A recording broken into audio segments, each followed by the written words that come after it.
मित्रांनो बघा अजून एक तुम्हाला नवीन क्वेश्चन घेऊन आलोय। आता त्यांनी काय सांगितलं रे, एका गाडीने ताशी 40 किमी वेगाने पहिला अर्धा प्रवास पूर्ण केला व ताशी 60 किमी वेगाने दुसरा अर्धा प्रवास पूर्ण केला तर त्या गाडीचा सरासरी वेग काढा।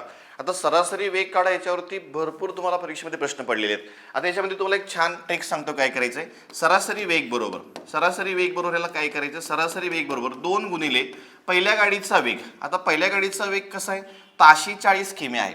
दुसऱ्या गाडीचा वेग पुन्हा गुणिले करायचा आहे, ताशी किती वेळा 60 किलोमीटर आहे आणि सरळला छेदात काय करायचं, दोन्ही गाड्यांच्या वेगांची बेरीज करायची।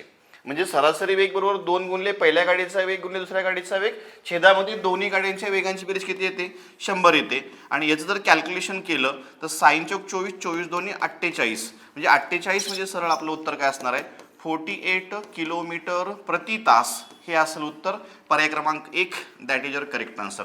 अशाच नवीन नवीन व्हिडिओसाठी व्हिडिओ लाईक करायचं आहे, चॅनलवर नवीन असेल चॅनल सबस्क्राईब करा आणि आपली स्टेपअप सरळ सेवा नावाचं ॲप आहे, त्या ॲपवरती आपली संपूर्ण अंगणित बुद्धिमत्तेची बॅच आहे, ते बॅच खरेदी करायला विसरू नका। धन्यवाद।